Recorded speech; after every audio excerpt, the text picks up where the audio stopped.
I'm back. I'm doing videos now, more tutorial videos, because I know you guys like that, and I know you guys had some difficulties, doing what I did, and basically, I'm pretty sure it's a problem with having the wrong plugins. Basically, here's another better, cleaner tutorial on how to rig stuff in Blender and Roblox Studio, and this will have all the resources you need. If you ever need help, just DM me. Honestly, just call me because I'm probably going to be free most of the time. So you see here, I have two rigs, right? You see the little part right here, mostly the same. This is a lightsaber. This is a part that is the same size as a lightsaber. This is for a very important reason. As you see here, look at this lightsaber part, bro. Look at this. This has like 23 items in it for this lightsaber. Probably because all the details, honestly, I would have just modeled them in or sculpted them in. So I figured out how to make it easier in the end. So obviously I had to manually weld everything. That took a long time, bro. And then here, I just made a part. Literally the exact same size as the lightsaber. For simplicity. Just so that in Blender, I only have to rig one item, and since the handle is literally in the same exact spot as the lightsaber handle, I can literally just export the animation into both of the rigs and they'll be exactly the same. So I'm going to show you what I mean by that. If you don't understand, click on this, control click on the handle. Oh wait, I forgot to add welds. So you see, I just click control on the part to make sure you have animatable off, unless the part that you're trying to rig is like going to move. In this case, no. If you really want to be really into detail, you just rig this button and put animatable on, but I'm not going to do that because that's just going to take a little bit more work. So join in place, pretty simple. I click on right arm, control, handle, and I make sure animatable is on because I'm going to move the handle around, right? Join in place, make sure you have that. You're going to see it's the exact same C0. The exact same. So we open this up, export rig as legacy, make sure you do that. I have a folder for all my rigs just to be like safe and make sure I don't like miss anything or lose anything, because that's honestly the worst feeling ever, losing a rig, especially for a commission. Okay, I have this delete like all my accessories. You're gonna see here, make sure you have the same plugins as me. I'm gonna link all the ones that I have in the description, including my Blender version, just to be safe, 5.1. Make sure you have everything. We're gonna delete all these. Also, if you're like other people that I've seen and they have multiple bones for every single part in their weapon, delete them. And then make sure you go to constraints for every single part, because let's say I'm gonna make a new bone, right? Alright, say I have a new bone, right? I move it, it's gonna move that part, and then I delete it in edit mode. If I try to export it, it's just gonna go crazy. It's not gonna rig, and that's part of this reason. It's trying to parent to a bone that doesn't even exist. So it's just gonna go on the floor. In order to fix that, all you gotta do is just press X and then click on the handle bone and then press set inverse. So you got everything, deleted. Delete the meta, you always know that. And then basically just open up your rig. For me, I'm gonna start using these FK rigs. If you don't know what FK is, it just stands for forward kinematics, quite literally the opposite of inverse kinematics. Basically does this. You can move every limb separately. You see the legs stay there. Inverse kinematics basically makes it so that the legs will point at a certain direction. For me, I just find it annoying because sometimes you have to fight the constraints to get like a certain movement you want.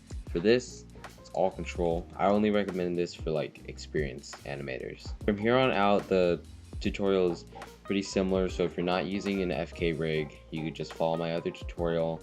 But if you don't know what to do, then you're good. So all you gotta do, import whatever thing you have, just paste it, copy and then paste this little armature.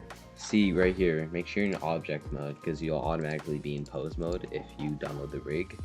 Make sure you're in object mode. You'll see here 0.001 and then just regular.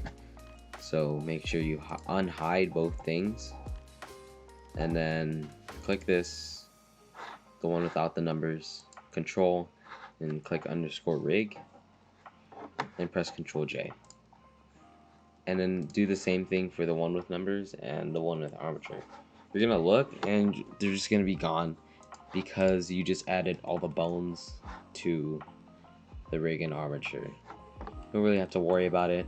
Hide the armature because the armature is basically what makes it animate. The rig is how you edit the stuff in it. You go to object, so go to edit mode, click on the little handle bone and make sure you have Alt P. And once you have that, make sure you clicked on the handle, shift right arm and press Control P and then keep offset. Right after this, you just go to pose mode and then go to this little one on the very bottom called bone constraints. You click on the handle, click child of, then armature, and then handle. Disable all location and then set inverse.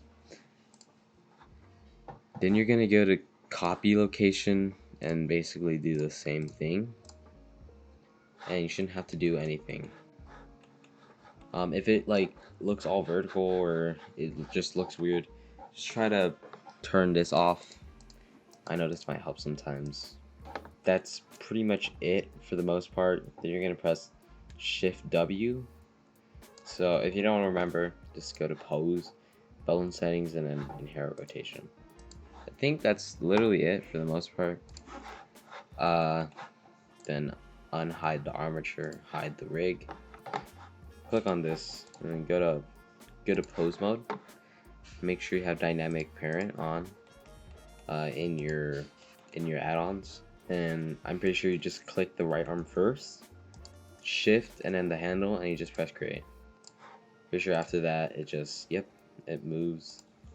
Oh, see, there's a bug. Some of you might come for me for that, but honestly I could fix it right now. There we go. My bad. If you don't click inherit rotation, that's what happens. Now see, it's fine. It's all good. And you know, let's do a little test animation. Something simple.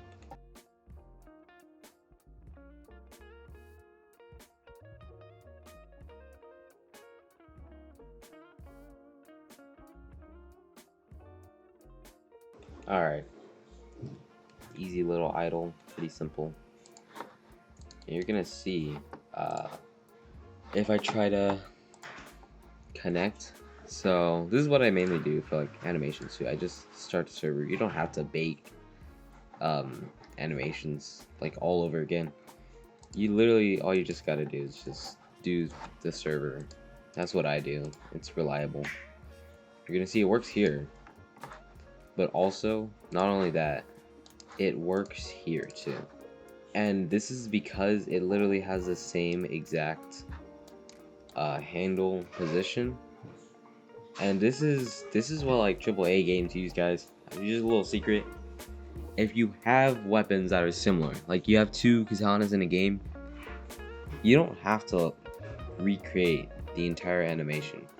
You just use the same animation ID. As long as the handles and the C frames are the exact same, you could just use the same animations ID for like M1s and stuff, and even like walk animations. That's what I'm gonna do for my game. Pretty simple. Oh yeah, and to test, to make sure the thing actually works. See, the handle moves. That's just great. So it works for the two rigs. So I hope this video helped. I hope you can actually like take stuff from it. And again, if you ever have any questions, you know, just DM me on Discord. I have like all my information in the comments, in the pinned comment. So just check that. Subscribe and like and subscribe. You know, I post like gaming videos and Roblox Studio tutorials. and just whatever comes to my mind. I'll see you in the next one, like next week. But yeah, see ya.